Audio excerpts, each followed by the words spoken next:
Yo, it's your boy AJ. I'm here with Rage. The Celtics just went 2-0 on the Mavs. Are we gonna? Is it over for the Mavs? We're gonna talk about it. Make sure you hit that like button, subscribe. You're now tuned into Hoops World. Hoops World. James. Right here, the king is like, hey, guess what? I'm still the king. I hit the streets just to get a bag. I pack, he got toe tagged. I punched the nigga for shorty. I'm John Woo with the 40. You not gang nor the homie. Don't blow me, no, you don't know me. Gang shit, members only. You wasn't there, I was lonely. You wasn't there, I was lonely. Dog nights, blicky on me. I was just stacking my commas up. Head down, trying to run it up. These niggas be steady, be clocking me like. Yeah, bro. What a game, man. I mean, this was different from game one. Game one was the blowout.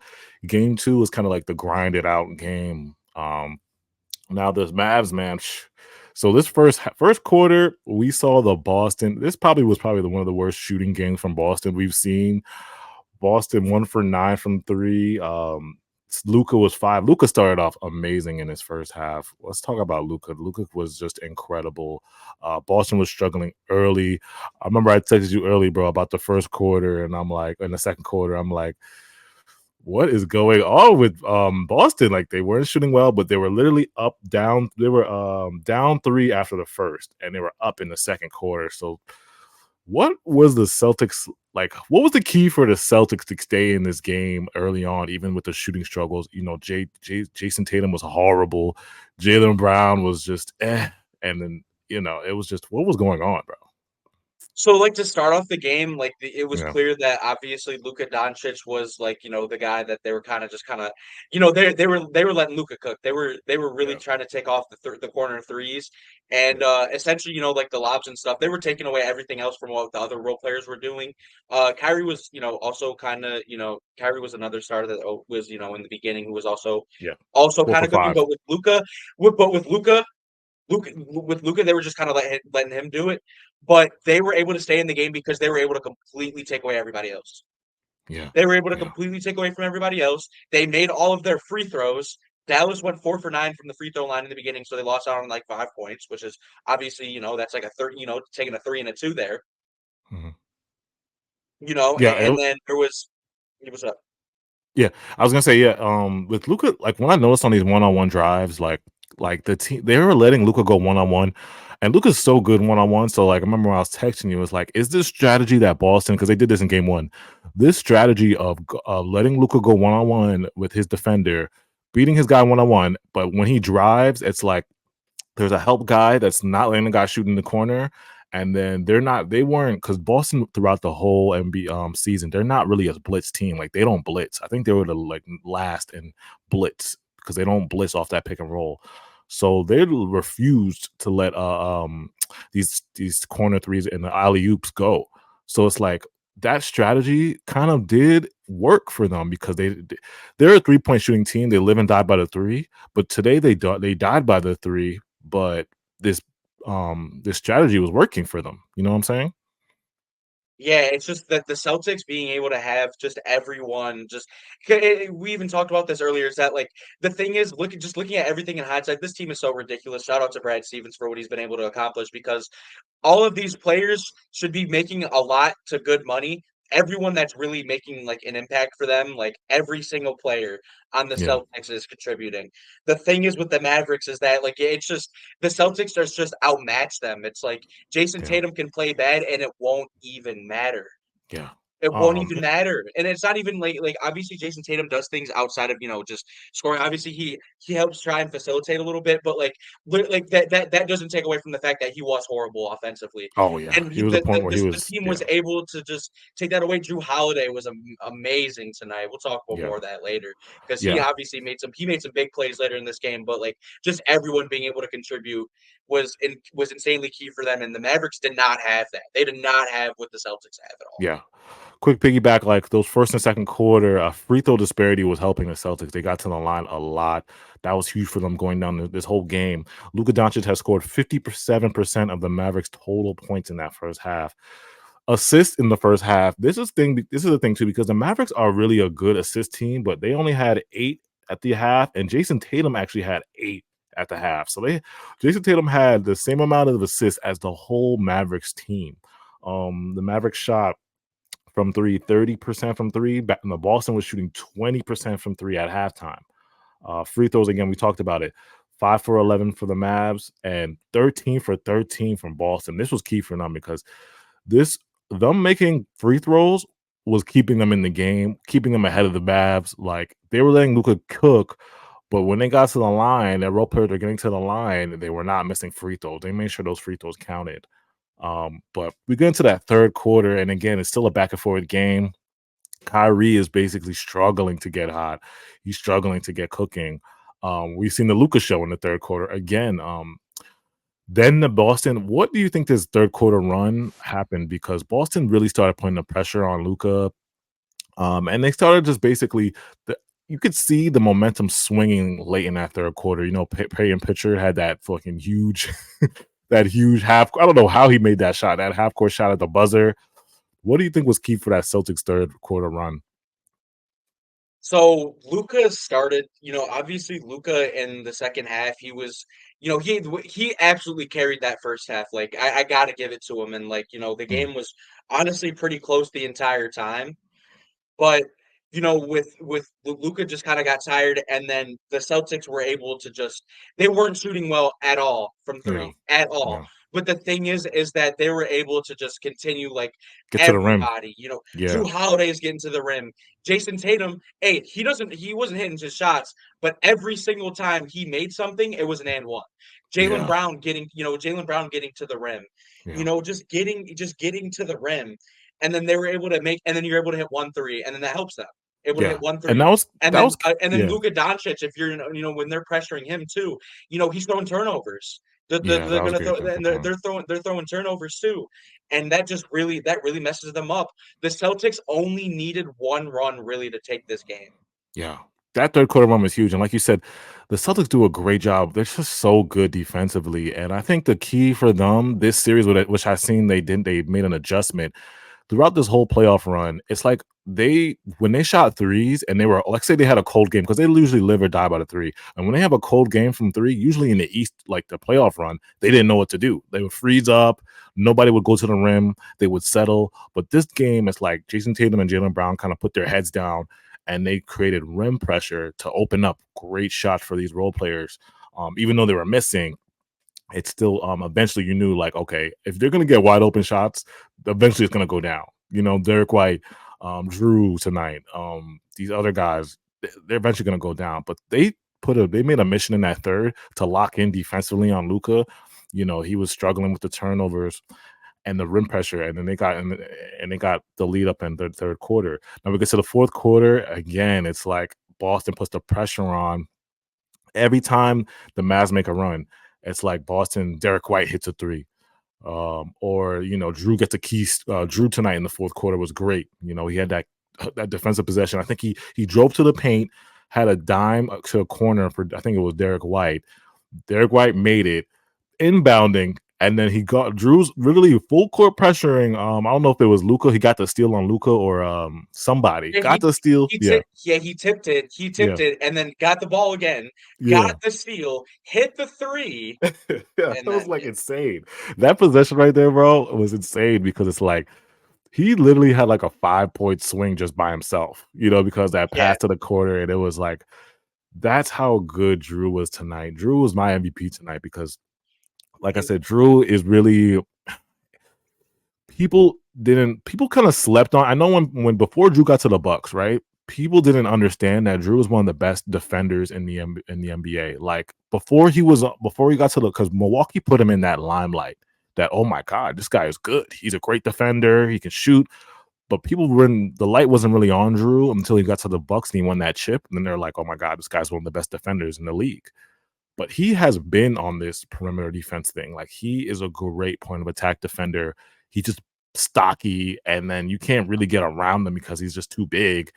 And then he's quick. He just gets to the spot, and then he just like full court pressure you all game. It's like he doesn't let and you not breathe. only and not only that, this guy has been ridiculous offensively for them. Like he's Yeah, had, obviously he had in the Pacers series. In the Pacers series, my goodness, he was ridiculous. yeah, He's had consistent clutch playoff, like when he was with the Bucks, when they won against the Suns, he was making clutch plays. That He made it steal, against Boston. He Mhm. made it against Boston when they win against each other. Yeah. When they win against each other, and It was then yeah. it's been consistent. But Jrue Holiday went 11 for 14 from the field today. Shot 2 for 4 from the three. He had Mhm. 11 rebounds. Yeah, he was 26 MVP tonight. his offense, like, not only with his defense, but his offense too. It's like we're talking about his defense, but not only that, his offense is ridiculous. This guy was the best offensive player on the team. Yeah. And now even though Luka, like I said, Luka had 23 in the first half. He had what did he have tonight? 32 points, 11 like this is an incredible stat line. 32 points, 11 assists, 11 rebounds, 4 for 9 from 3, 12 for 21. Like you couldn't ask Luka to play it. Like what more could Luka have done tonight? But we got to this fourth quarter. Like you said, Luka looked very, very gassed. He just kind of disappeared. But fourth quarter is supposed to be Kyrie time. Fourth quarter is supposed to be Kyrie time, and Kyrie went ghost tonight. Like the Mavs will not win. They cannot win this series. They might even not win a game if Kyrie doesn't play well, because Kyrie has to be a star level player for you. He has to be at least 25. He has to give you at least 25 points. And if it's not 25, he's got to give you assists. He has to be right there with Luka, because tonight it just looked like it was very, very it was just very, very obvious that Luka did not have no help tonight. Like it looked like Luka was on an island tonight, bro. Like Derrick Jones looked scared to shoot. These guys just look scared. Josh Green looks scared. Every time I look at it and they have an open shot, they like pump fake and they make a stupid turnover. And then we're going to get down to this fourth quarter. I think I look at the play-by-play. There was a key moment. I think it was 1 minute left. The Mavs made like a 8-0 run, and they got close. Kyrie had a steal. Kyrie passed it to PJ. We're going to talk about it because this might be a controversial foul they'll talk about, but he passed it to PJ, and PJ had the dunk. In my head, I'm like, oh, this is an easy dunk. But Derrick White, Jalen Brown, this just proves how great the Celtics are defensively. They both walked down PJ and just blocked. It was hard to explain, because it's like it looked like Jalen Brown got pushed PJ from the back, but it looked like PJ got blocked by the rim. What did you think about that play? Because it looked like PJ got blocked by the rim at first, and then Jalen Brown blocked it, and then Derrick White also was there. But what did you see for that play, bro? Like, Yeah, that is kind of what it was. I mean, there was literally three guys that were running at him and trying to get that block. I mean, it was almost like it was kind of a mixture of everything, but at the end of the day, it was like he blew it it was a quick because bang bang play, and then if he would have hit that, let's say he would have hit that or dunked it, they would have been down by 3, and that's huge with a minute if he left, would or have what just was it, like pump 40 seconds? faked, if he would Yeah, have pump faked, I know he was moving too fast to do anything else, but yeah, if he was able to pump fake there, that would have been the yeah, like purest a quick foul jump in NBA and pump history. fake. Yeah, exactly. Quick That would jump have been the stop pump purest foul fake. in NBA Yeah, history. yeah, exactly. Because he probably could have got an and one, because he saw them, and I know he saw them because he had a little bit of like peripheral vision. Here's the block right here. He had a little bit of peripheral vision, so he saw them in the corner of his eye. He could have been like, "Oh, I see them," pump fake and do that. But like I said, it was a quick bang bang play. But those are the crucial plays that could swing a series. Like that He did play, not if get you pump high. fake, He did not get high at yeah. all either, bro. He did not get high at Yeah, all when he was. he didn't get high enough for the eh, dunk. He didn't get high enough, because that play right there, it's like you give Luka and Kyrie a chance. If you get a stop after that, or let's say you get an and one, you cut it to 2, and you got Luka and Kyrie coming with the ball back with a stop.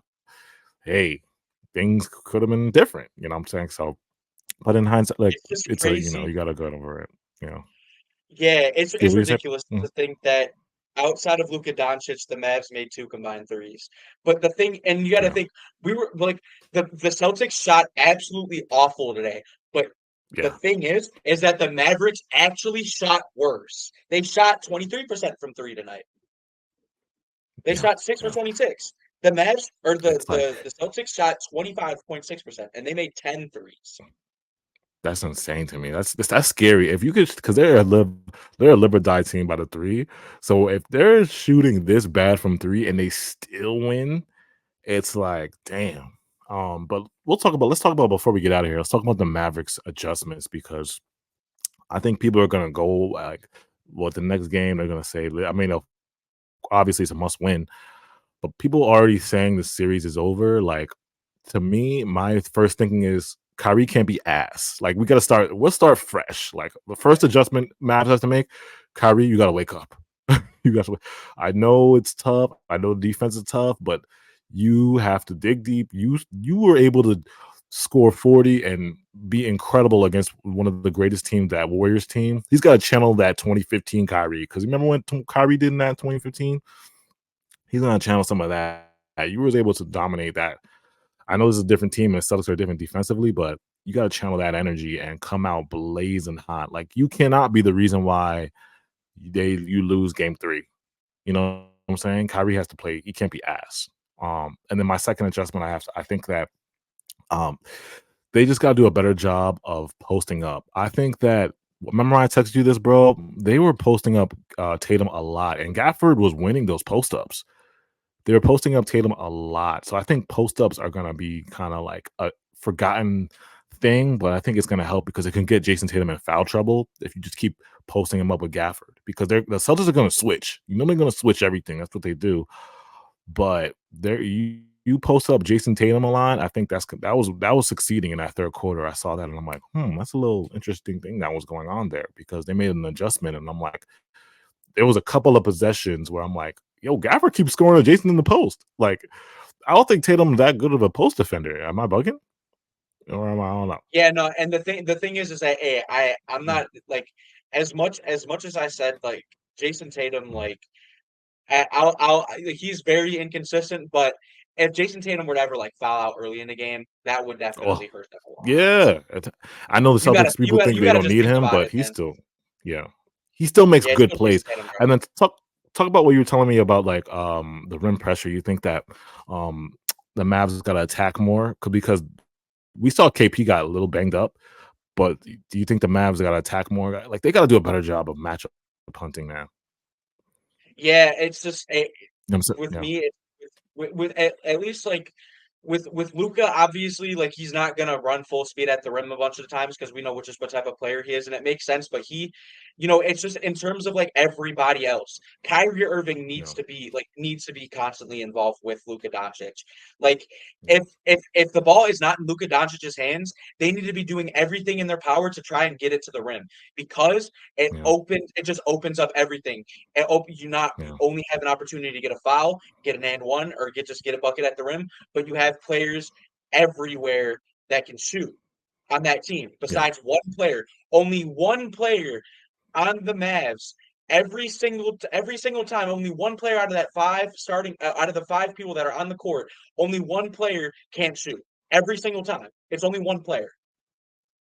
It's only one, and sometimes all. And exactly, the role players have to step up in this game 3 or it's over. And then like I said, it can't just be Luka. They got to have everyone shooting, because it's like Luka's great, but by himself.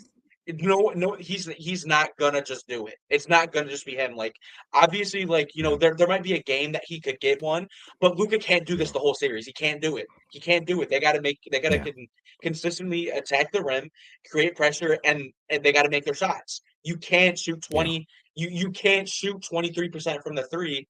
Like that also cannot go unnoticed. The Mavs also shot horribly. Shout out to that's a great point. Celtics defense. Yeah, my last point, and I'll be like, they have to do better at like I said, the Celtics are going to switch, right? So KP and Al Horford, I think they're their most vulnerable. This Celtics team is great defensively. They're a number 2 defense for a reason, but KP and Horford are the most vulnerable in my opinion. In picture 2, that's three guys. They are the most vulnerable defenders. So at least if you're gonna go one-on-one with Luka and Kyrie, and stuff's gonna switch, hunt for those 3 guys and attack them to the rim, or go to the rim against those 3 guys. Because you cannot tell me Luka and Kyrie or cannot be KP, Horford, and you can post up. Luka can body Pritchard one-on-one. So it's like those 3 guys, you gotta attack them. You can't just switch, and let Jaylen Brown defend you. Like, no, you don't want Jaylen Brown. You don't want Jrue, or you don't want these other guys. You want those 3 guys and attack the weakest link. attack the weakest link. But make sure you guys hit that like button, subscribe, follow us on Instagram and TikTok at HoopsWorld0.